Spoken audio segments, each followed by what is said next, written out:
Buonasera a tutte e tutti. Introduco oggi in nome della Presidente dell'Ateneo Veneto, Antonella Magaraggia, che non ha potuto essere presente oggi e mi ha delegata in quanto membro del Consiglio accademico di questo Ateneo. Due parole per i francesi che forse sono qua e che non conoscono bene l'Ateneo Veneto. Ricordo per i francesi, si les Français ne comprennent pas l'italien, il y a des cuffie, des écouteurs pour la traduction. E quindi due parole sull'Ateneo Veneto per i francesi che sono qua in sala, che è stato costituito da un decreto di Napoleone il 12 gennaio 1812. Napoleone non è che sia ricordato molto bene nella città lagunare, però questo Ateneo quindi è nato da un decreto suo. I luoghi dove l'Ateneo è insediato sono molto antichi, sono stati per prima nella metà del 400 costruiti, ed era una scuola in particolare per dare assistenza a chi doveva essere impiccato, e da qui il nome della scuola dei piccai. Poi alla fine della Repubblica, quindi le scuole sono chiuse, c'è un'accademia letteraria, un'accademia di medicina, eccetera, che si fondono e si insediano qui, e l'Ateneo Veneto quindi nel 1878 ha avuto degli statuti particolari e poi è diventato un LUS pochi anni fa e continua ad essere una istituzione culturale nella città veneziana estremamente importante. Questa istituzione ha sempre cercato di mantenere legami con le istituzioni straniere e oggi quindi è un esempio, visto che la conferenza che oggi terrà una mia collega di Ca' Foscari, Anna Boschetti, questa conferenza è stata ideata assieme all'Ateneo e l'Alliance Française di Venezia, e quindi questa collaborazione dimostra proprio come la città cerca di mutuare tutto quello che è culturale in tutti i sensi, e se pensiamo è una città, visto la sua, come dire, piccola, la quantità e la ricchezza culturale che ci offre è veramente straordinaria. Quindi vi auguro una buona conferenza e do la parola al direttore dell'Alliance Française, Gilles de Bonnet. Grazie mille e grazie all'Ateneo Veneto, alla sua presidente, la dottoressa Magaraggia, che ci fanno l'onore di accogliere l'Alliance Française di Venezia qui questa sera. Come tutte le Allianze Française nel mondo, l'Alliance Française di Venezia ha come missione la diffusione della cultura francese in relazione, quando possibile, con la cultura del paese in cui si trova. In questo contesto, l'Alliance Française di Venezia è lieta di accogliere la dottoressa Anna Maria Boschetti, che incarna perfettamente questo incontro tra le due culture dei nostri due paesi. Scrittrice e ricercatrice nel campo delle scienze sociali, ha insegnato letteratura francese all'Università Ca' Foscari, come l'ha detto Marie-Christine, è membro del Centro Europeo di Sociologia e Scienze Politiche ESSP di Parigi. Tra le sue pubblicazioni, Sartre et les temps modernes, la poésie partout Apollinaire homme époque, la rivoluzione simbolica di Pierre Bourdieu, ha lavorato molto con Pierre Bourdieu, l'espace culturel transnational, isme du realisme au postmodernisme e prossimamente, perché in corso di stampa, Benedetto Croce, dominio simbolico e storia intellettuale. Stasera ha scelto di parlarci di due movimenti artistici molto importanti dall'inizio del Novecento, in cui sono coinvolti, tra altri, artisti italiani e francesi. Cubismo verso futurismo. Grazie ancora per aver accettato il nostro invito. Grazie a te. Grazie a tutti. Allora, ho scelto questo episodio, questo incontro tra futurismo e cubismo, perché è un episodio rivelatore da moltissimi punti di vista.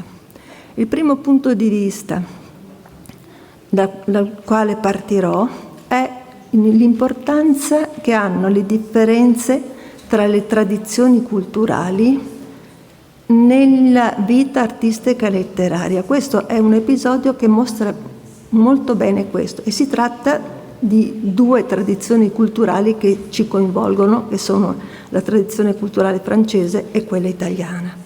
Ora, in questo caso, questa differenza è fondamentale per capire come si svolgono le cose, quali sono le differenze e i rapporti tra cubismo e futurismo.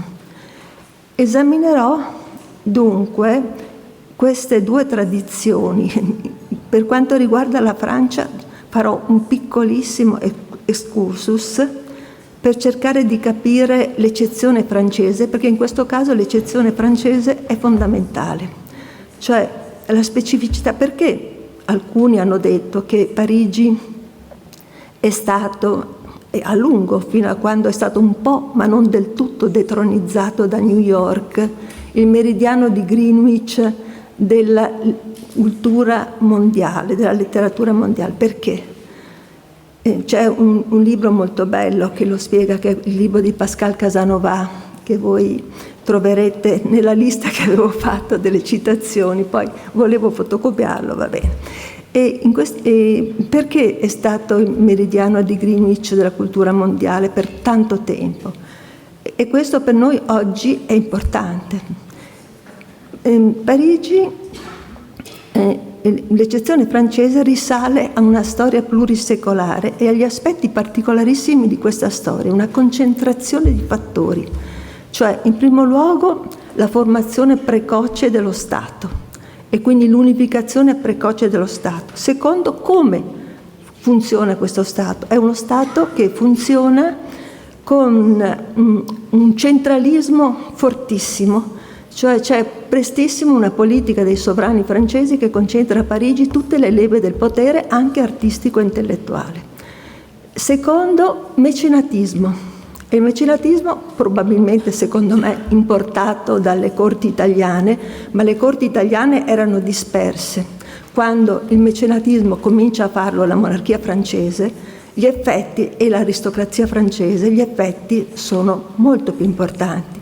E questa è una cosa che caratterizza la Francia, perché anche l'Inghilterra si è costituita precocemente, però l'Inghilterra fondava la sua legittimazione, lo Stato inglese, sul commercio, sull'imperialismo, sulla ricchezza e sulle armi. Invece la Francia, prestissimo, si legittima attraverso l'arte e la cultura. Questo cosa vuol dire? Vuol dire che si creano istituzioni che proteggono l'arte e la cultura, prestissimo il Collège de France, l'Académie, il Salon e via discorrendo. E tutto ciò ha un effetto, un primo effetto, cioè favorisce l'affluenza a Parigi di artisti, scrittori, intellettuali che ambiscono alla consacrazione, non solo dalla Francia, anche da fuori. Prestissimo anche da fuori, anche i nostri napoletani, prestissimo anche da fuori si affluisce a Parigi. Quando si vuole essere nell'ombelico della cultura si affluisce a Parigi.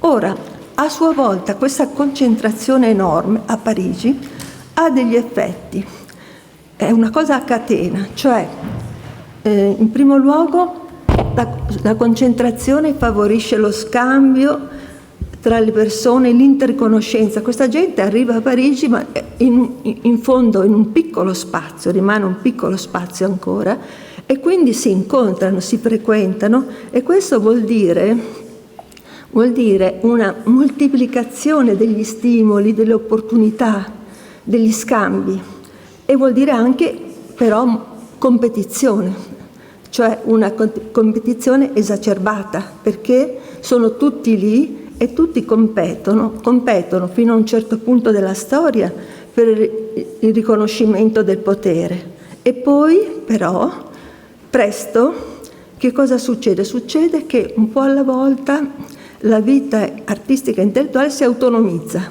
si forma una società nella società, la famosa bohème, e con tutte le sue figure e poi le figure che permettono alla vita artistica e letteraria di prosperare, e sono non solo i club, i cenacoli, eccetera, i teatri, i caffè, ma figure come i critici d'arte e di letteratura, pensate a Diderot, gli editori, i mercanti d'arte, i galleristi, i collezionisti, i mecenati. E poi anche a Parigi anche il pubblico si forma progressivamente, cioè si forma nel senso che non solo si costituisce un pubblico, ma questo pubblico si educa perché ha la possibilità di educarsi, cioè c'è un'azione reciproca tra la popolazione dei produttori e quella del pubblico. Insomma, un mercato culturale straordinariamente favorevole all'innovazione e all'invenzione, come se fosse un enorme cantiere che potenzia e moltiplica le possibilità, le occasioni di invenzione. E presto, questa è un'ultima caratteristica, ho finito, presto si forma all'interno di questa società, nella società, un circuito molto ristretto che proprio perché prende coscienza della sua importanza sociale, perché se tutti riveriscono gli scrittori, i pittori, se il potere stesso si inchina di fronte a questi personaggi, ebbene questi personaggi sono orgogliosi, sono consapevoli del loro valore sociale e un po' alla volta pretendono loro di legiferare sul gusto, su quello che va prodotto, un po' alla volta, soprattutto quando finisce l'Ancien Régime, e quello lì è un passaggio decisivo, perché si subentra un sistema nuovo, cioè mentre prima era lo Stato, erano i mecenati che assicuravano la vita culturale e la sua possibilità di sopravvivenza, anche se c'erano già degli editori molto importanti, così. Poi si forma un mercato culturale più ampio e all'interno di questo mercato però una bipolarizzazione che è possibile perché questo mercato è molto ampio e quindi una cerchia ristretta che poi retrospettivamente noi chiameremo avanguardia, che funziona come un'avanguardia, cioè c'è un polo d'avanguardia e un polo invece che guarda un po' di più al mercato e al pubblico. Ora, i membri, questa è una cosa che ci porta subito al nostro discorso, i membri di questo circuito ristretto hanno bisogno per affermarsi e affermarsi in modo indipendente rispetto al mercato, rispetto ai mercanti d'arte, hanno bisogno di accedere alla visibilità, di farsi conoscere, devono inventare dei modi per farsi conoscere. Allora tutto il repertorio che noi conosciamo come tipico dell'avanguardia, di cui parleremo oggi, è stato inventato progressivamente proprio come un insieme di strategie per accedere alla visibilità, per farsi riconoscere. E quali sono queste strategie? Ci ho scritto un libro che si chiama ISM, perché ho studiato proprio questa cosa qui. Dunque, quali sono queste strategie? Sono più o meno sempre le stesse, che poi si accumulano e si perfezionano, e sono il raggruppamento, prima cosa allearsi, se sei solo non conti niente, ma se dai l'idea che costituisci un gruppo, un movimento collettivo, allora si dice, c'è una nuova tendenza importante.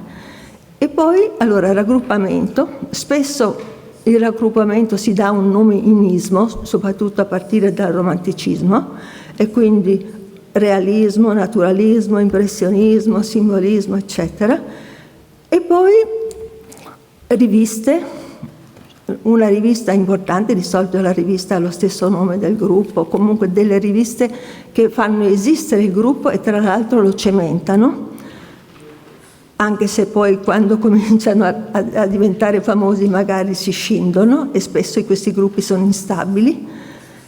E poi anche altre cose come provocazioni pubbliche, manifestazioni, un po' alla volta manifesti, e se non sono veri e propri manifesti sono dei testi o dei gesti che funzionano come manifesti, come delle forme di accesso alla visibilità.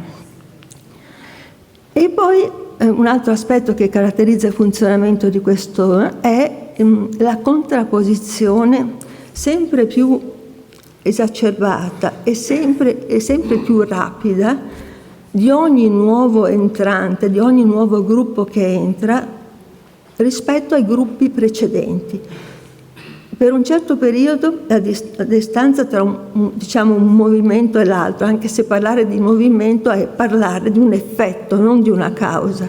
Quando noi li trattiamo come movimenti, non teniamo conto del fatto che ci appaiono movimenti perché si sono imposti hanno imposto questa rappresentazione di sé come evento collettivo. Ecco, per un certo periodo questi eventi collettivi sono abbastanza rari e diradati. Poi però si accelerano perché ogni nuova generazione vuole farsi largo. E cosa fa per farsi largo? Si contrappone alla generazione precedente. E quindi nell'epoca, allora siamo arrivati rapidamente, forse stavate già disperando, agli inizi del Novecento, che è l'epoca che ci riguarda. Ecco, all'inizio del Novecento questa competizione si fa in Francia parossistica, cioè si moltiplicano i tentativi, gli ismi e sono vicinissimi, e lo vedremo anche nel nostro caso.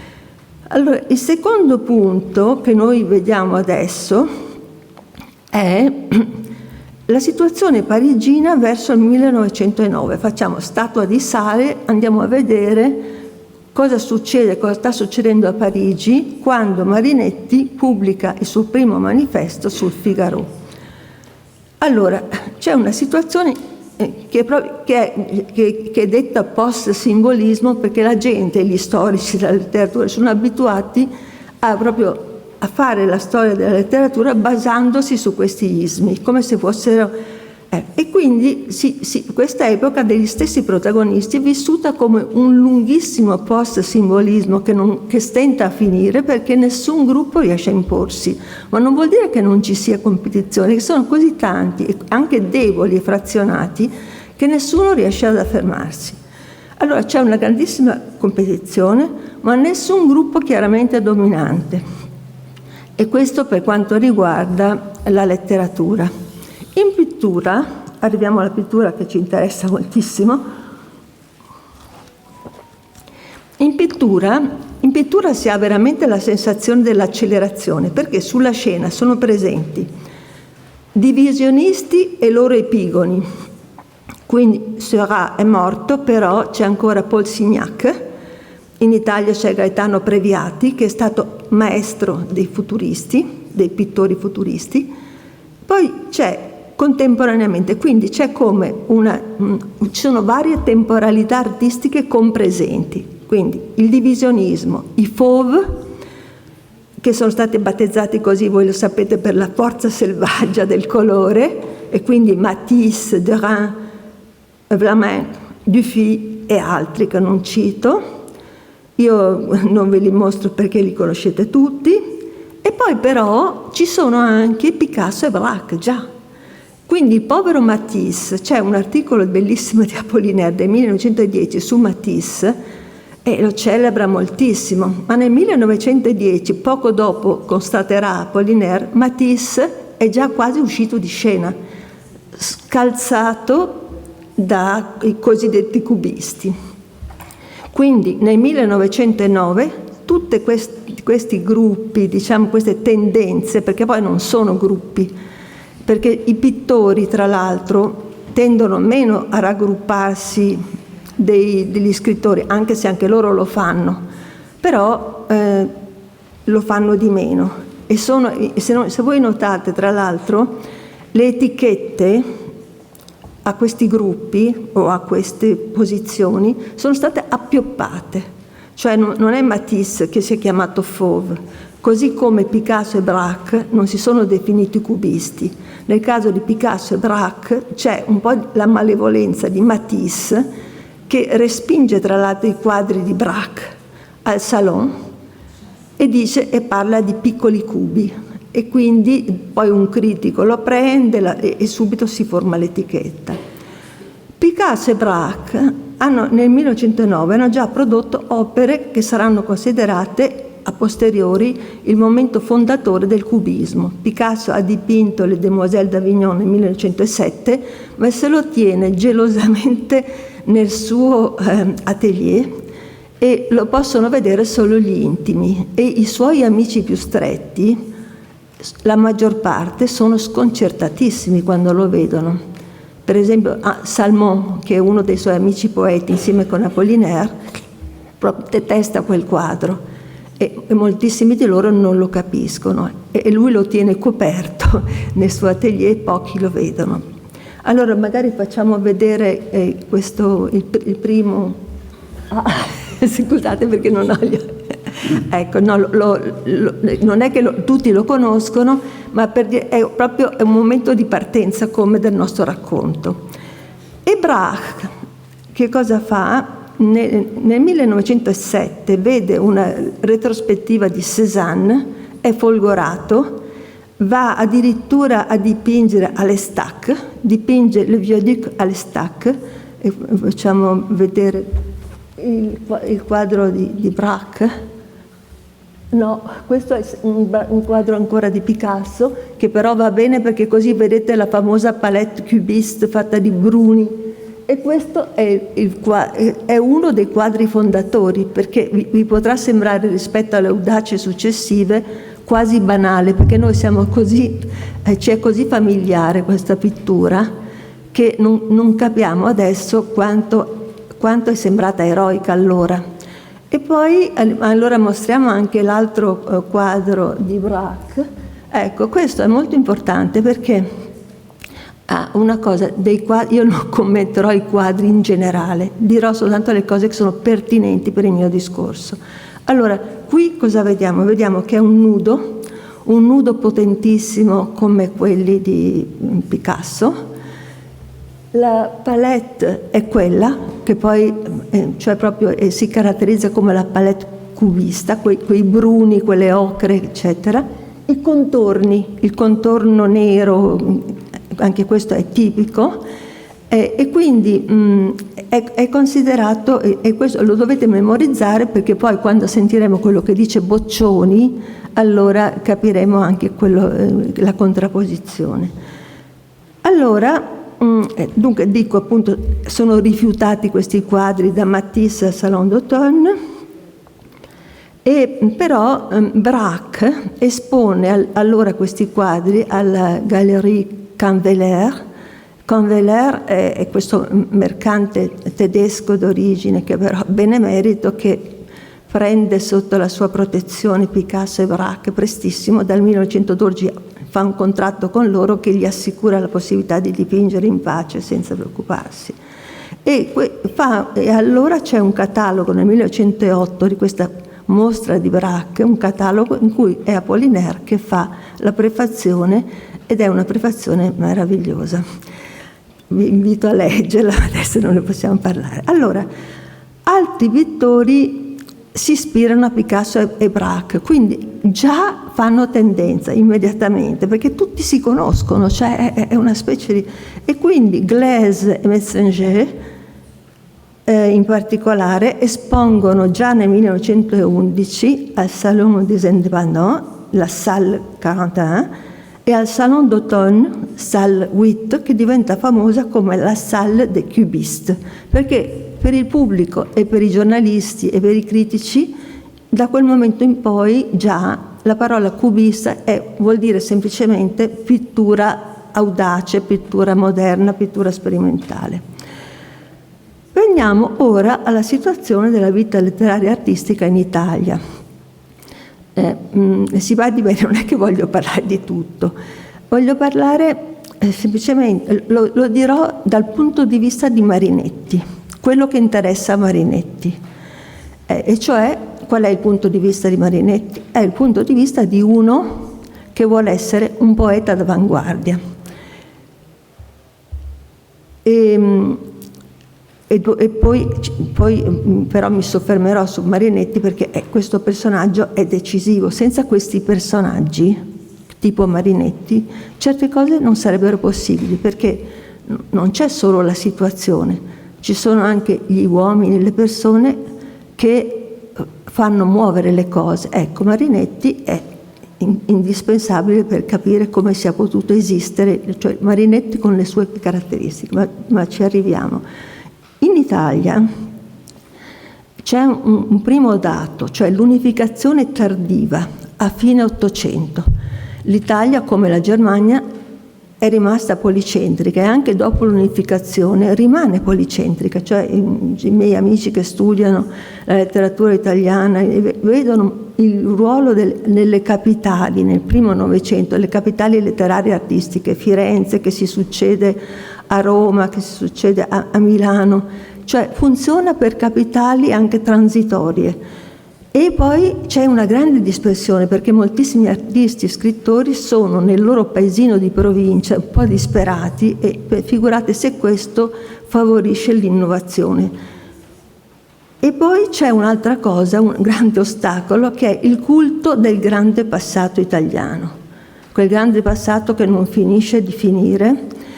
E questo non è, cioè è bellissimo avere un grande passato, ma certo per quelli che vogliono andare avanti, innovare e anche cambiare, non è una condizione favorevole. Benedetto Croce, che comincia a dominare la cultura italiana all'inizio del Novecento, la sua estetica esce nel 1902, è uno che condanna tutto ciò che la letteratura e l'arte producono nel Novecento, dopo Carducci e per la Francia dopo Victor Hugo, perché neanche Baudelaire gli va bene. Quindi, poi vedremo un'altra cosa, perfino i gruppi fiorentini del Leonardo e della Voce, che sono considerati avanguardia, infatti vogliono cambiare, vogliono affermarsi, funzionano un po' come le avanguardie francesi, ma anche loro non guardano al presente come modelli, si mettono a tradurre e a pubblicare romantici tedeschi, cioè guardano al passato, un passato che certo l'Italia deve recuperare perché sono opere che non sono state Novalis, eccetera, che non sono state tradotte, però non guardano al contemporaneo e non fanno certo sperimentazioni come quelle che si fanno in Francia. E l'unico pittore considerevole di questi gruppi, che è Ardengo Soffici, che è amico di Apollinare Picasso, è molto prudente in realtà nella sua pittura. E poi in Italia non esiste un mercato dell'arte che può competere con quello parigino. Cioè a Parigi ormai è diventata un'abitudine per i mercanti d'arte, per le gallerie, accaparrarsi i giovani promettenti. In Italia niente di tutto questo. Allora, bisogna tener conto, per capire come sia nato il futurismo, di questo divario tra la situazione francese e quella italiana, per quanto riguarda in particolare la sperimentazione, perché certamente non voglio liquidare così tutto quello che si fa in Italia, ma per quanto riguarda le possibilità di sperimentazione c'è una differenza enorme. L'altro aspetto è il ruolo decisivo, dicevo, di Marinetti. Riunisce il gruppo, concepisce il movimento, sceglie il nome, elabora il programma, scrive e pubblica il primo manifesto e tantissimi altri. È lui che con la sua instancabile e ingegnosa attività di organizzatore e di promotore, in Italia e in altri paesi, ottiene una straordinaria eco internazionale. E bisogna dunque partire da lui, dalla posizione che occupa, cioè che è una posizione, secondo le mie ricerche e di tanti altri, che è un po' tipica degli inventori, degli innovatori, perché spesso sono persone che sono in bilico tra più mondi, cioè che hanno una visione scissa, delle disposizioni, sono divisi. Marinetti è uno che è diviso, ma proprio spaccato in due, tra Italia e Parigi. Nasce in Egitto da genitori italiani, riceve un'educazione francese ed è bilingue dalla prima infanzia. Frequenta il liceo in Italia, ma ottiene il baccalaureato a Parigi nel 1894. Vive a Milano, ma spesso soggiorna a Parigi e qui si inserisce nel circuito ristretto della poesia d'avanguardia. Quindi non in un circuito qualunque, in quello dei poeti post-simbolisti che guardano alle esperienze più audaci di Mallarmé, un coup de dé, cioè che è già un'esperienza di sperimentazione sullo spazio della pagina, di poesia che abolisce tutti i tratti classici della poesia, eccetera.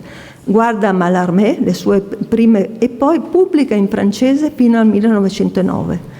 Fino al 1909, pensate un po' a questo tipo, è veramente tosto, cioè fino al 1909 lui, italianissimo, un po' anche snobbato dai suoi amici francesi, pubblica in francese e fa tradurre i suoi testi dal suo segretario Decio Cinti. E si fa conoscere, nel 1897 ottiene un primo premio ai Samedi Populaires che sono fondati da Gustave Caen, che è uno degli inventori del verso libero. Il suo poema Le Vieux Marin è recitato per l'occasione da Sarah Bernard. Nel 1905 pubblica un dramma satirico, Le Roi Bonbons, in cui si ispira a Jarry, cioè tutto il suo repertorio è quello dell'avanguardia, ma della più scelta avanguardia poetica francese. Che cosa vuol dire questo? Vuol dire che in Italia un repertorio così non ha nessuna possibilità, ma non dico di essere capito, ma neanche di essere notato, può essere solo deriso e schernito. E nel 1908 è menzionato in una conferenza in cui Apollinaire presenta i poeti più interessanti della sua generazione. Lo presenta tra i poeti stranieri che scrivono in francese, però in una maniera un po' elogiativa. E lui quindi sa benissimo che mentre la consacrazione parigina può assicurare la celebrità internazionale anche a uno che fa esperimenti come quelli che vuole fare lui, in Italia non ha nessuna possibilità. Inoltre i francesi sono letti anche dal pubblico italiano, perché allora il pubblico colto italiano è francofono, in gran larga parte legge in francese direttamente, mentre un autore italiano non ha nessuna chance di essere letto da francesi in quel periodo. E ci sono degli articoli che pubblica nel 1899 in una rivista prestigiosissima che è La Vogue, che è la rivista, pensate, che ha lanciato Rimbaud, Verlaine, ha pubblicato Mallarmé, i più famosi poeti simbolisti. Lui pubblica 3 articoli sulla situazione italiana in cui dice tutta la sua amarezza per la resistenza al cambiamento della cultura italiana e la dispersione geografica che rende difficili gli scambi tra gli scrittori. Ma crede nella possibilità di cambiare e dispone delle risorse necessarie per tentare. Cioè, questo è importante perché cosa succede? Succede che molto presto rimane unico erede di un grande patrimonio e invece di fare il commendatore milanese come potrebbe fare, dedica questo patrimonio, tutte le sue energie e tutto il suo patrimonio a questa grande impresa folle, apparentemente disperata, però ci riesce. E cosa fa? Mette in opera sistematicamente, in maniera metodica, tutte le strategie inventate dai francesi. Allora, si forma un gruppo, sceglie un nome in ismo, futurismo, fonda una rivista, poesia, che è bilingue, una casa editrice della stessa rivista e poi comincia a pubblicare manifesti.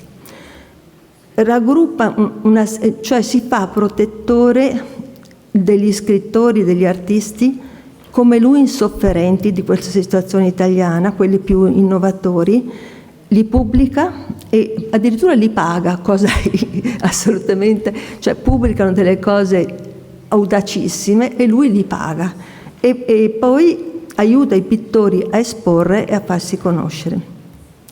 Elabora con loro un programma di rottura radicale su tutti i piani. Ecco, questa è una differenza decisiva che si spiega solo con la differenza tra l'Italia e la Francia. cioè un programma di rottura che non è solo, cioè per esempio Picasso e Braque volevano solo superare magari Matisse o andare oltre Cézanne. No, i futuristi vogliono rompere su tutti i piani, non solo l'arte, ma la vita quotidiana, la politica, i rapporti tra i sessi, la cucina, il teatro, la danza, la musica, tutto. Nel 1909 imita il gesto con cui Moreas, che anche lui era un poeta straniero in Francia, ha fondato il simbolismo, cioè pubblica un manifesto sul Figaro, servendosi di conoscenze egiziane. C'era un egiziano che era nel consiglio di amministrazione del Figaro, che era amico del padre, e lui pubblica questo manifesto sul Figaro. E questo testo è un capolavoro, perché è un testo, c'è molto Nietzsche dentro, e Nietzsche è un comune denominatore di tutti gli scrittori, gli artisti allora, cioè se hanno una cosa in comune, per tutto il resto magari no, è il riferimento a Nietzsche. Ma è un testo visionario, pieno di immagini, scritto a nome del gruppo, usa il noi.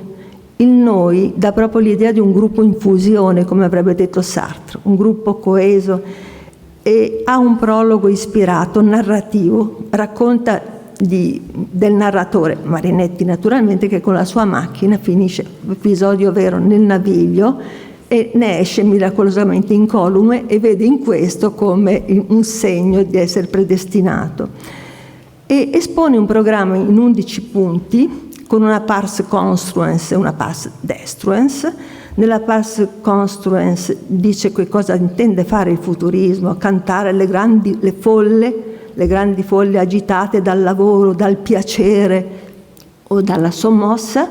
Intende glorificare la guerra, politicamente era scorrettissimo, la famosa frase "la guerra sola è igiene del mondo", il militarismo, il patriottismo, il gesto distruttore dei libertari, cioè metteva insieme anarchici e poi le belle idee per cui si muore, e il disprezzo della donna, la misoginia. Anche questo, oltre a Nietzsche c'era anche una misoginia, cioè c'era un trattato Sesso e caratteri che ha fatto furore, ma anche in Francia, anche Maurras, ma tutti erano molto misogini. Tra l'altro, come ha detto una mia collega, perché anche le donne si permettono in questo periodo di scrivere e di dipingere e di fare, e quindi sono diventate delle concorrenti, quindi bisogna ridurle al loro posto e dire che sono sentimentali. Anche Croce ha un bellissimo passo che cito nel mio libro, dove dice appunto che le donne hanno rovinato la letteratura col loro sentimentalismo.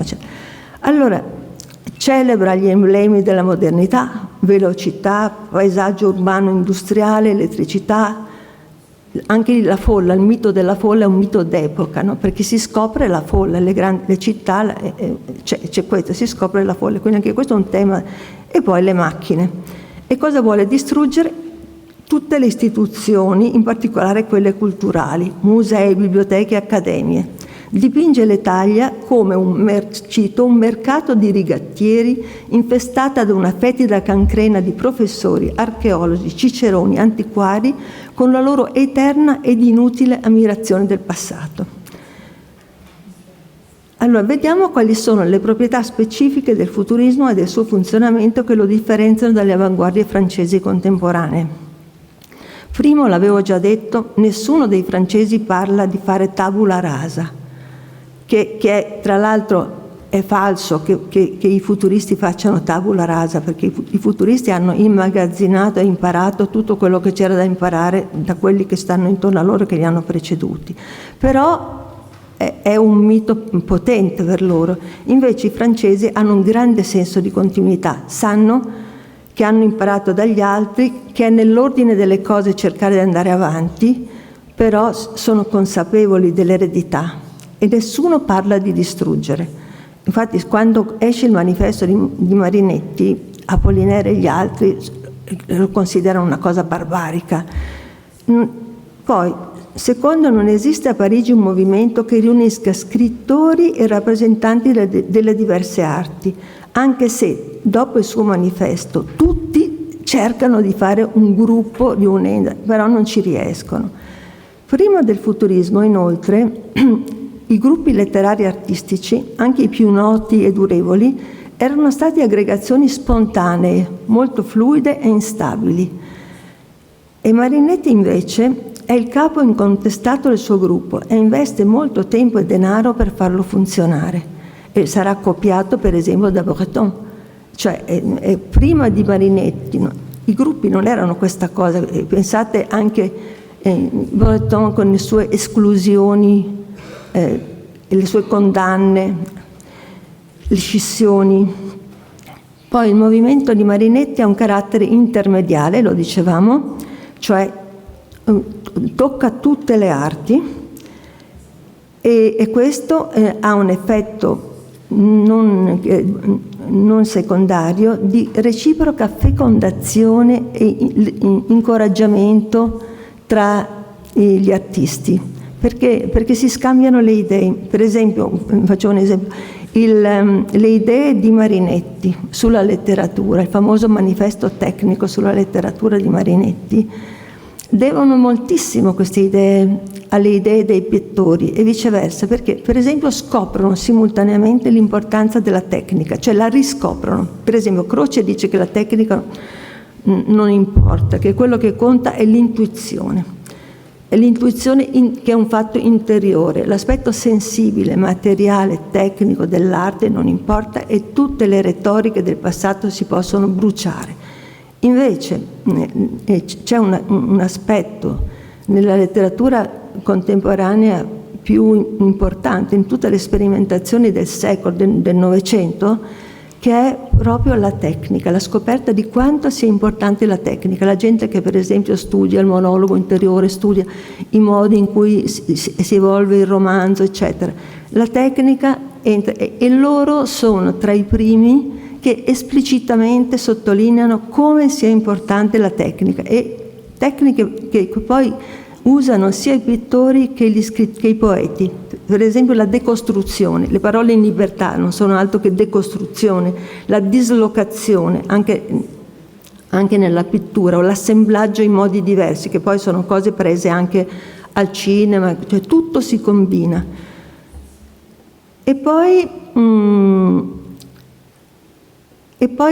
tra l'altro si interessano anche alla vita, all'esistenza quotidiana, purtroppo anche alla politica, che sappiamo che hanno inventato loro in un certo modo l'organizzazione fascista, ma si interessano e vogliono superare, questa è una cosa che colpisce moltissimo a loro, vogliono superare la frattura tra l'arte e la vita. Dal romanticismo in poi i poeti si erano disperati per questo, sembrava che l'arte portasse lontano dalla vita, fosse inconciliabile con la vita. Ecco, loro dicono l'arte e la vita sono tutt'uno.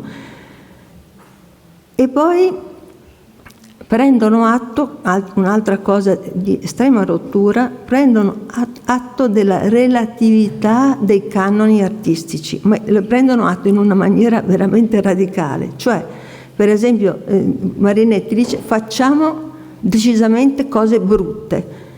Ciò che è considerato brutto e triviale può essere usato per fare arte, e lo impara bene Marcel Duchamp, perché nel 1900 Marcel Duchamp, che era amico molto anche di tutti questi qui, che conosceva Marinetti, nel 1913, voi lo sapete, espone i suoi primi ready-made all'Armory Show di New York, e sono che cosa? Una ruota di bicicletta e un orinatoio, che sono oggetti industriali che il gesto dell'artista promuove a oggetto estetico.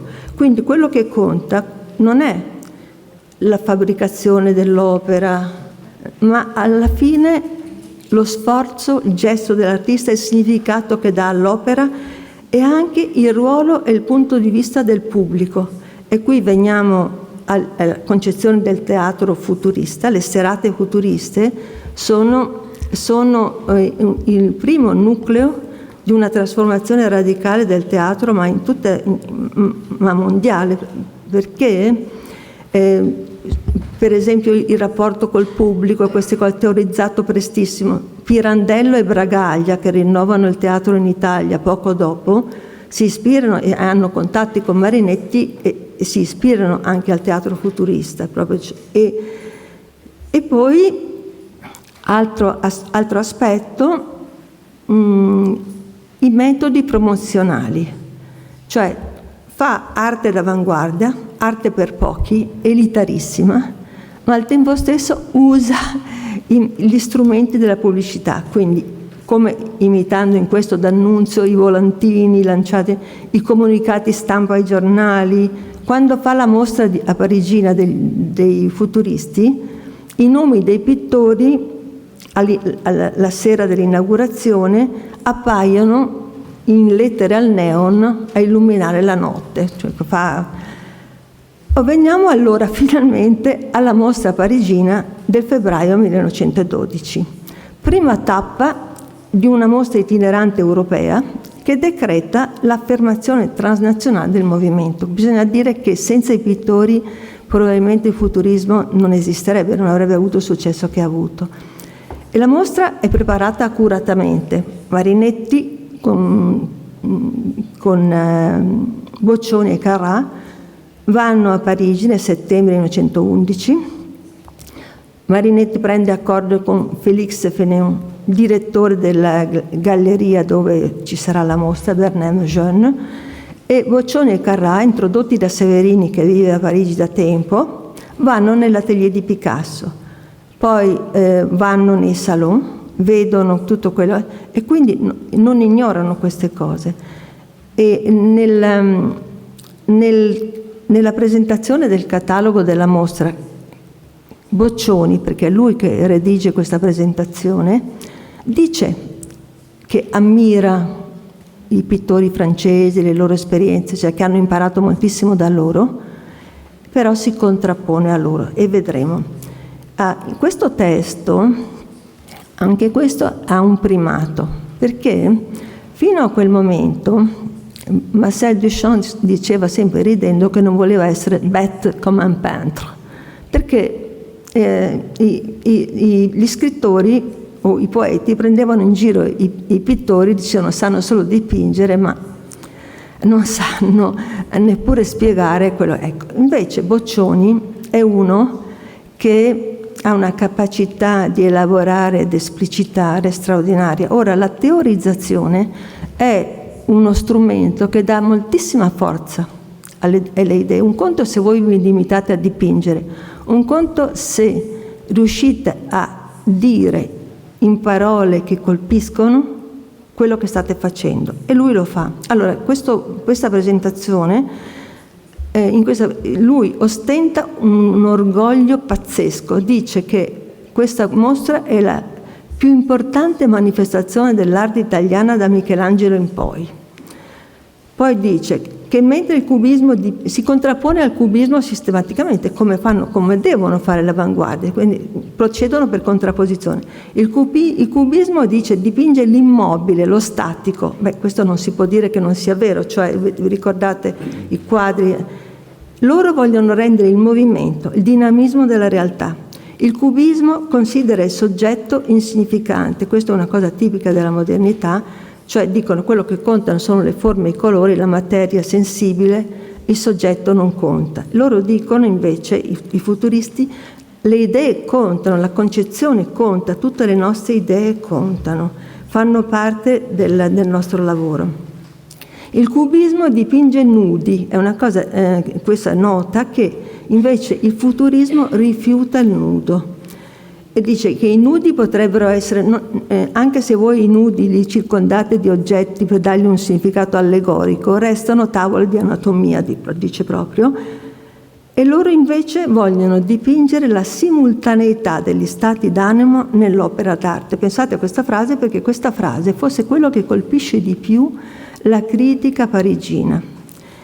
Simultaneità degli stati d'animo nell'opera d'arte. Pensate che dopo questa mostra, tra il 1912 e il 1914, la parola d'ordine dei poeti e dei pittori parigini è la simultaneità. Ognuno rivendica di essere stato primo a fare simultaneità in una maniera diversa, perché quello che conta è che competono intorno a una cosa. Questo unifica unifica, perché se voi siete tutti intorno a un problema, e però ognuno in modo diverso. Però il futurismo ha fatto questo miracolo di aggregarli intorno a un tema. Se voi andate a vedere, in quell'epoca lì, il tema fondamentale, quando Apollinaire fa il primo Calligramme, vuole fare una poesia che è simultanea, nel senso che voi immediatamente, visivamente, avete l'immagine di tutto il testo, come un'apprensione simultanea. Naturalmente poi sono sfide, ma...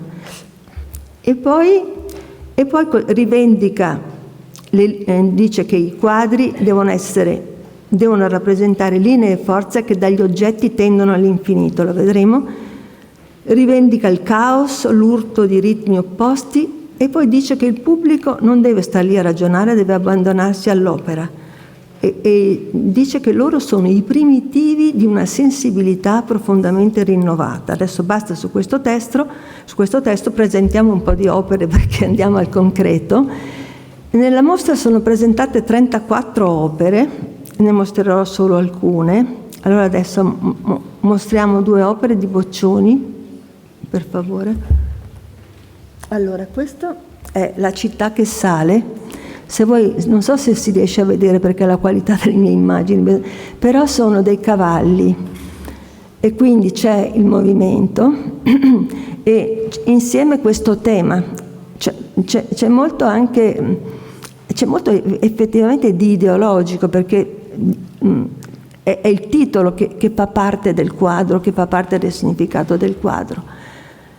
E La città che sale è questa città in cui ci sono però ancora dei cavalli, e quindi è una città al confine tra città moderna e città di un tempo, e però sale, questa città è come in un vortice. Infatti voi sapete che gli inglesi, ispirandosi al futurismo, parleranno di vorticismo, chiameranno il loro movimento vorticismo, perché spesso c'è questa immagine del vortice.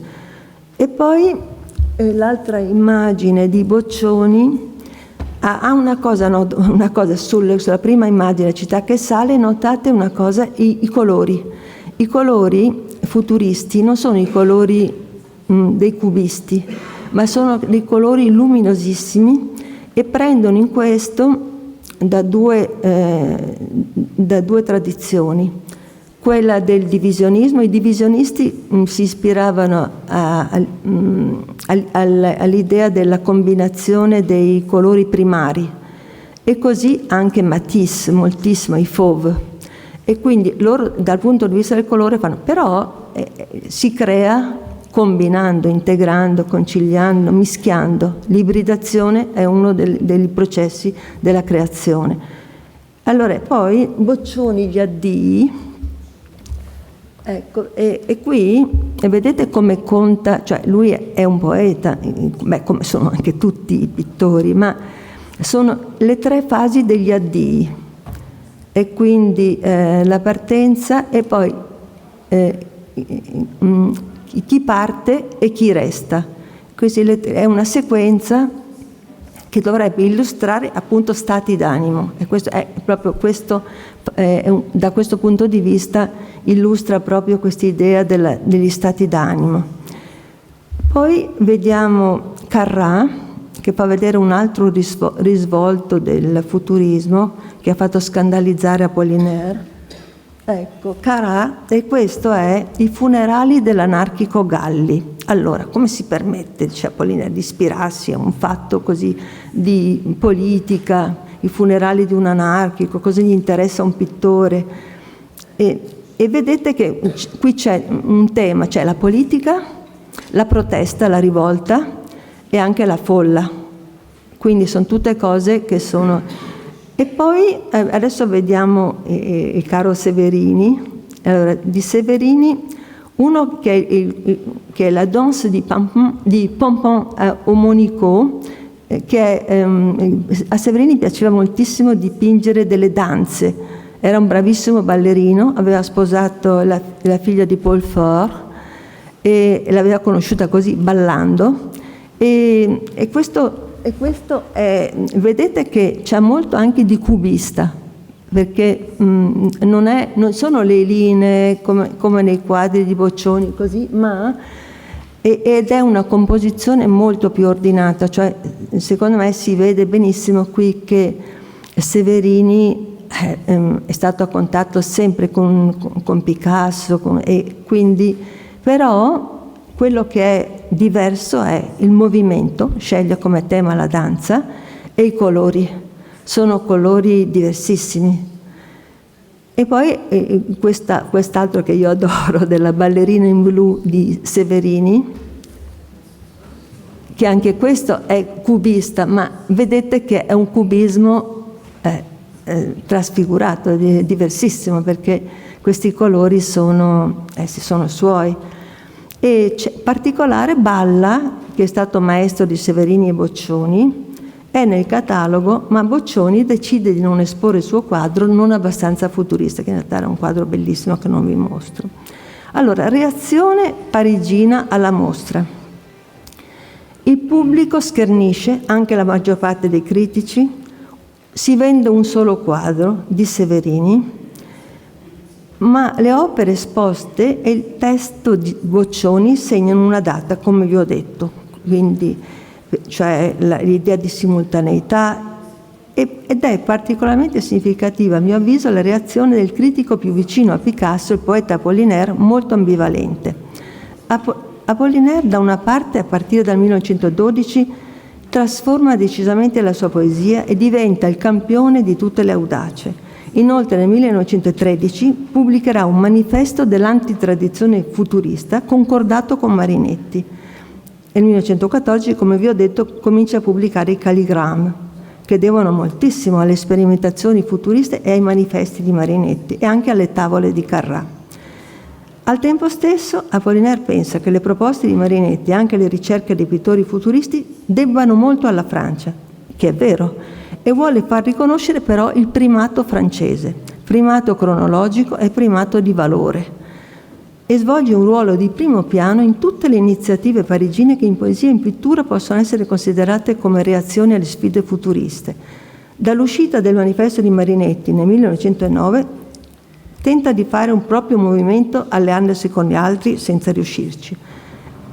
E anche i pittori sono allarmati. Per esempio Glaise e Messinger fanno addirittura rimuovere il quadro di Marcel Duchamp, Nu descendant l'escalier, presentato al Salon des Indépendants nel 1912, perché lo trovano troppo futurista. Mostriamo questo quadro. Ecco, allora questo quadro è un prodigio di conciliazione, perché vedete che cromaticamente è cubista, c'è l'idea del movimento, si ispira a delle tecniche fotografiche, e c'è il movimento, però c'è anche l'insistenza sulla macchina, il manichino. Questo non è un nudo, è un manichino, cioè quindi rifiuta il nudo come lo rifiutano i futuristi. E Duchamp questo quadro lo riesporrà nella mostra che lanciano nel 1912, riescono a fare nel corso dell'anno, per promuovere la pittura parigina e contrapporla a quella futurista. La mostra la chiamano la section d'or, sezione aurea.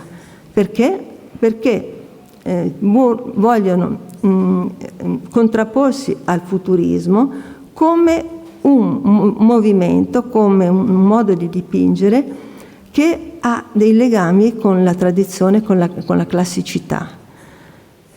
E si definiscono cubisti.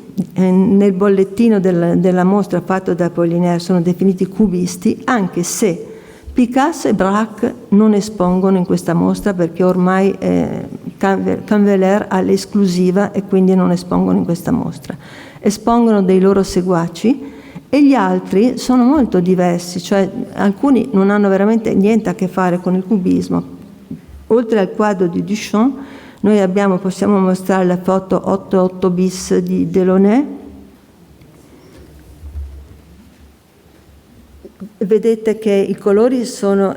Delaunay, anche lui si ispirava ai principi anche del divisionismo, cioè i colori fondamentali primari, puri, mentre i colori dei cubisti erano mescolati, e questi sono i suoi esperimenti. Delaunay è uno di quelli che passa decisamente all'astrattismo in quel periodo lì. E però vedete che anche le forme geometriche sono molto importanti, quindi il colore è diverso dal colore cubista, ma le forme geometriche rimangono importanti. Poi vediamo 9, Marie Laurencin, che nel 1912 rompe con Apollinaire e lui si dispera, e scrive bellissimi poemi questo, ed è Picasso e i suoi amici. Naturalmente Picasso è sempre al centro di questa comitiva, e c'è Apollinaire, eccetera. Ora, questa pittura, perché è lì? Perché Marie Laurencin faceva parte del gruppo, solo per questo motivo, perché è un modo di dipingere che ha poco da spartire con i quadri che abbiamo visto fino adesso. E poi vediamo Picabia, geniaccio, grande amico di Duchamp e di Apollinaire. E vedete qua Picabia, anche lui cubismo e movimento. Quindi tutti integrano le due eredità. Vedete come l'assimilazione è velocissima, perché questi sono quadri che sono proprio a pochi mesi di distanza, un'assimilazione velocissima, perché sono tutti lì, si guardano, espongono insieme, eccetera. E Apollinaire commenta, nel bollettino di questa section d'or, scrive che i futuristi sono una cattiva imitazione delle scuole che si sono succedute in Francia negli ultimi tempi, i Fauve e i cubisti, e una cattiva imitazione perché i futuristi hanno prodotto soltanto una sorta di arte della dispersione, un'arte popolare e chiassosa che arriva facilmente alla confusione. E altro aspetto di questa campagna di lancio del cubismo che non è mai esistito come movimento, perché esiste nel momento in cui, volevo sottolineare questo, quanto queste operazioni sono importanti, riunire tutti questi quadri e chiamarli cubisti in una grande mostra, ecco, fa esistere un movimento che come tale non è esistito mai fino a quel momento, e ciò che lo fa anche esistere sono le opere che in pochissimo tempo sono pubblicate dagli amici di Picasso e Braque, cioè Salmon pubblica la Jeune Peinture Française nel 1912. Glaise e Metzinger, i due pittori, scrivono Du Cubisme, pubblicato da Figuière, che è in una collana diretta da Apollinaire. Maurice Renal, che è un collaboratore della rivista di Apollinaire, Le Soirées de Paris, pubblica Qu'est-ce que le cubisme? E Apollinaire, che aveva pronto questo libro da tempo, però lo ritarda per completarlo, pubblica nel marzo 1913 le sue Méditations esthétiques col titolo Le peintres cubistes, perché l'editore voleva sfruttare la voga del termine. Qui Apollinaire è importante questo perché la storia della pittura è fatta anche con quello che della pittura scrivono i suoi commentatori immediati, e Apollinaire diventa un commentatore immediato molto autorevole perché il suo libro, questo libro che in Francia è abbastanza disprezzato, però in America è tradotto prestissimo e fa testo, cioè diventa una fonte anche per poi gli storici del cubismo. E che cosa scrive? Contrappone una prima fase del cubismo analitica a una seconda fase sintetica, e poi col pretesto di tracciare una genealogia, di precisare le tendenze, cosa fa? Propone una gerarchia degli artisti, la sua gerarchia. Contrappone il cubismo scientifico, puro, quello di Picasso, il cubismo orfico, anche questo puro, quello di Delaunay, i suoi pittori prediletti, ha due forme definite spregiativamente come cubismo fisico e cubismo istintivo. In questa ultima sezione mette Severini e Boccioni e non parla neppure di futurismo, non gli dà la soddisfazione di nominarli, gli mette Severini e Boccioni nel cubismo istintivo, quindi, e dice che è una corrente uscita dall'impressionismo francese dai Fauve, che è sostenuta da Marinetti e da altri critici, si sta diffondendo in Europa ma manca di lucidità e di fede artistica. Allora, questa operazione parigina riesce perché, come dicevo anche, il cubismo si impone nella storia dell'arte come una fondamentale tappa della modernità pittorica, cioè vedete che questa amalgama tra posizioni diverse è cancellata e alla storia della pittura passa l'idea di un movimento cubista iniziato con Picasso e Braque, eccetera. E che è così che si creano poi le immagini, le rappresentazioni della storia letteraria e artistica. E però il cubismo, questo però non è per sminuire. Adesso quello che dirò non è per sminuire, sono due cose veramente diverse, voglio far vedere le differenze. A differenza del futurismo, abbiamo detto, non solo non si propone come una rottura radicale col passato, ma non è neppure un movimento e non si sogna di essere un movimento totale che incide sul costume, eccetera. Il futurismo ha avuto invece, soprattutto attraverso questi fenomeni come le mostre itineranti, i viaggi di Marinetti, una serie di azioni eclatanti, ha avuto effetti importanti, decisivi nella sincronizzazione dei movimenti d'avanguardia e delle loro ricerche nel mondo intero, progressivamente. Cioè, perché dovete pensare che a Parigi era la culla dell'avanguardia, ma quando il futurismo arriva, per esempio, in Inghilterra, ecco, e lì è esplosivo, e poi in Russia, e poi dappertutto, perché quanto più la situazione, cioè la tradizione è forte in un paese, tanto più il futurismo colpisce, e quei pochi che sono innovatori si sentono espressi e aderiscono oppure si contrappongono, fanno i loro movimenti, ma non importa, perché quello che importa è proprio questo effetto moltiplicatore in tutto il mondo. Cioè lo cito in quel foglio che ho compilato prima, c'è Gunther Berghaus che ha studiato proprio la diffusione del futurismo, eccetera, e mostra questa cosa, cioè proprio dal punto di vista della cronologia è come una macchia d'olio che si diffonde vertiginosamente. E non per nulla il futurismo è designato nella mostra del Centre Pompidou tra l'ottobre 2008 e il gennaio 2009 come un'avanguardia esplosiva.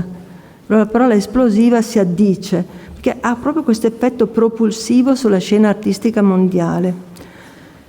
E anche adesso, cioè a differenza, perché il cubismo come è un fenomeno che è lì, mentre il futurismo ha proprio ispirato tantissime manifestazioni non solo artistiche nel tempo, e anche adesso suscita moltissima attenzione. Ci sono imitazioni, derivazioni, giochi che sono importanti, sì. Allora, ultima cosa, veramente ultima, ecco, che però per me è importante, cioè il futurismo ha svolto un ruolo di prototipo per i gruppi che poco dopo gli specialisti hanno designato come le avanguardie storiche. Si è fissata, si è cristallizzata anche quello, delle etichette che si cristallizzano e poi rimangono lì. Quali sono le avanguardie storiche? Poi un po' alla volta si è riconosciuto che la prima è il futurismo, però le prime che sono state considerate sono state Dada e il surrealismo. Però se voi andate a vedere nel modo di funzionare di questi gruppi e nei loro stessi tentativi, è una cosa che adesso non sto a fare così, ma si sono chiarissimamente ispirati al futurismo, perché ogni nuova realtà può costituire un prototipo, un modello. Noi non nasciamo mai da zero, ci riferiamo a quello che esiste. Nel momento in cui Marinetti crea questo movimento con queste caratteristiche, questo movimento può diventare un modello, ispirare altri. E quindi il surrealismo, poi il surrealismo ha vinto in un certo senso, però non del tutto, perché forse, per esempio, il surrealismo dal punto di vista pittorico si è fermato a un certo punto, perché sono note, cose che... E poi però non ha forse avuto la fecondità che ha avuto il futurismo. Ma il surrealismo perché ha vinto? Perché era un'avanguardia francese. Cioè il surrealismo erano dei parigini surrealisti, erano allievi di Apollinaire, erano cresciuti nell'avanguardia, nel centro della società letteraria, artistica parigina, e avevano imparato tutto prestissimo e hanno messo a profitto queste cose e le hanno fatte sistematicamente, approfittando anche della lezione futurista, e poi Parigi ha funzionato come cassa di risonanza e il surrealismo è diventata l'avanguardia per eccellenza, spodestando anche Dada, perché quando il povero Zarà arriva a Parigi in poco tempo è fatto fuori, perché lui è straniero, non può competere, invece ovviamente il surrealismo trionfa. Però ecco, per ristabilire un po' le cose, il futurismo in realtà ha funzionato come prototipo, anche lui non aveva inventato, perché abbiamo visto che quelle cose che ha fatto Marinetti, il gruppo, il nome, eccetera, erano già state inventate prima di lui, ma lui le ha usate come tutte insieme, in un modo sistematico come mai era stato fatto prima. Basta.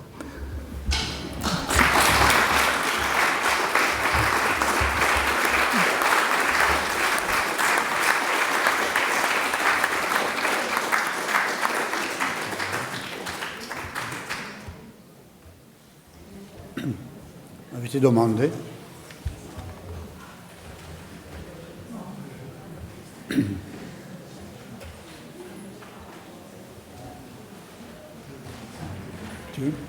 On essaie de comprendre l'évolution du futurisme par rapport aux autres avant-gardes, qu'il y a eu une chape de plomb qui est arrivée avec le fascisme et que pour ce qui est en particulier de la France, on a oublié le futurisme exprès pour des raisons politiques, parce que le mouvement était plutôt dirigé par les communistes, et qu'on a redécouvert le futurisme très récemment.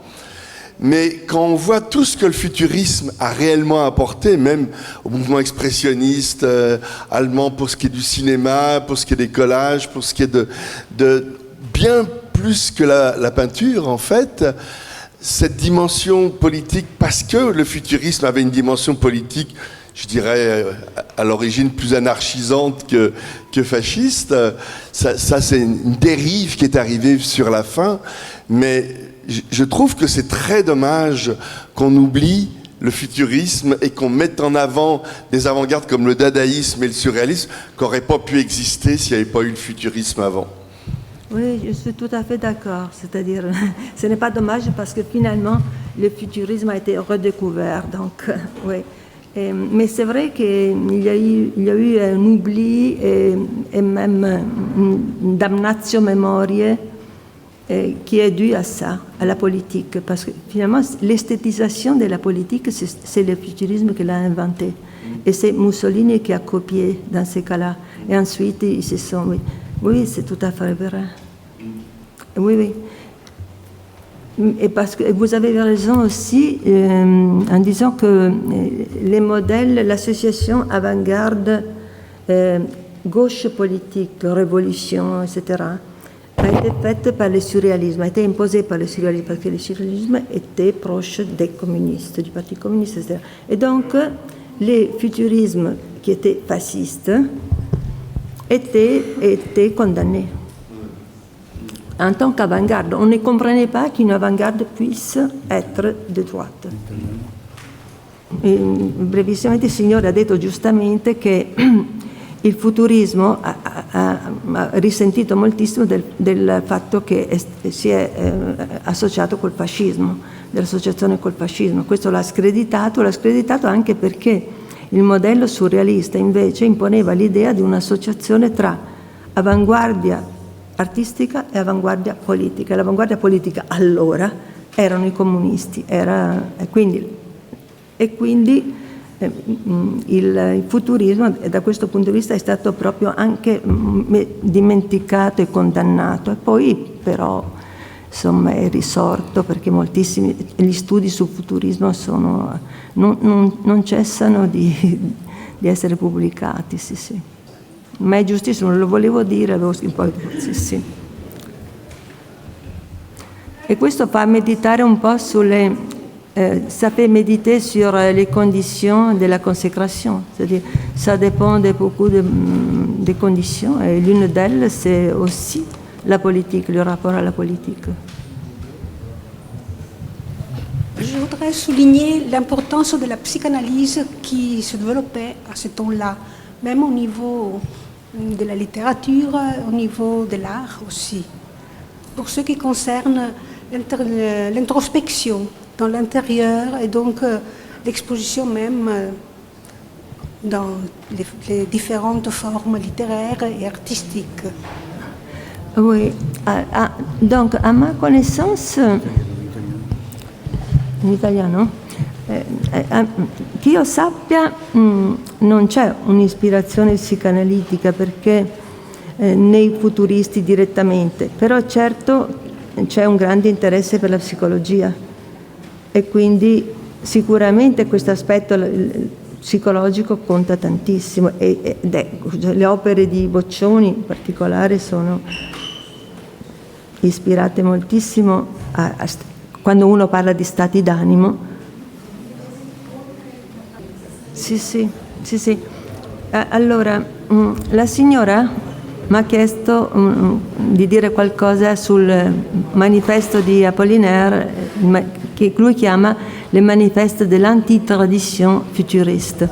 Dunque, questo manifesto si colloca in un momento di grandissima delusione da parte di Apollinaire rispetto alla reazione delle avanguardie francesi a due opere che erano uscite nel 1913 per lui fondamentali, e cioè Alcool, la sua prima importante raccolta, e poi il libro sul cubismo che lui voleva intitolare Méditation esthétique, perché non era solo una cosa sul cubismo, era il concentrato della sua meditazione sull'arte. E l'accoglienza è molto mitigée, molto contrastata, e sicuramente non è quella che lui si aspettava, perché in quel momento è sicuramente il più grande poeta, io dico francese, qualcuno dice Valéry, però secondo me ecco, il più grande poeta francese, e i suoi pari lo riconoscono, pochissimi lo riconoscono come tale, ma quelli che capiscono la poesia, come per esempio Max Jacob, suo amico, lui dice le seul poète en France addirittura, cioè, quindi lui è consapevole del suo valore, ha pubblicato 2 opere importanti, queste opere sono un po' cadute nel vuoto, e allora siccome già da tempo lui era un rassembleur, cioè uno che voleva tenere insieme, perché era intelligente, non era scemo, capiva che da solo uno non faceva niente, che le avanguardie si dovevano coalizzare perché erano divise, erano deboli, non avevano mercato, se non si coalizzavano non facevano niente. Quindi infatti dal 1909 in poi non vi dico quanto si affanna per combinare movimenti con Jules Romain, per mettere insieme, e non ci riesce. Però era un rassembleur, e quindi prevale allora in quel momento l'idea che Marinetti comunque è uno che difende l'arte, difende la poesia, e vale la pena di coalizzarsi con lui. E uno degli elementi che lo spingono è il fatto che Marinetti e il futurismo sono stati accolti molto bene da Der Sturm, la galleria rivista di Herwart Walden in Germania, e quindi c'è l'idea in Apollinaire di mettere insieme tutti i fronti dell'avanguardia, gli avamposti della poesia e della pittura in Europa, e di coalizzarsi. E quindi, e proprio se voi leggete questo manifesto, che è molto bello, è che Marinetti vi insegna anche a disporre graficamente, perché Marinetti è un maestro e Apollinaire lo sa, ha il merito di sapere che in quello Marinetti è molto bravo, si consigliano e si consigliano in tutto, anche per esempio perché il manifesto è costituito anche di un tema a basso, cioè condanna alcuni e celebra altri, e quindi è che poi quello che faranno i futuristi, no, i surrealisti, scusate, cioè e che farà anche Blast in Inghilterra, cioè si costituisce proprio un modello, maledetti questi e benedetti questi altri. Ecco, quindi tutto il manifesto però è un bellissimo tentativo di coalizione, e va notato che in Italia Soffici, che era stato addirittura picchiato da Marinetti e i suoi amici perché era stato terribilmente ostile alla mostra di Torino, Soffici, miracolo, si coalizza con Marinetti in Lacerba perché appunto capisce che è isolato e si coalizza con Marinetti, salvo dopo poco tempo distinguere marinettismo e futurismo, salvare il futurismo e condannare il marinettismo, perché le avanguardie sono così, sono come i partiti di sinistra, cioè se non si dividono non stanno bene. Grazie mille dottoressa e grazie a voi, siete sempre benvenuti all'Alliance Française.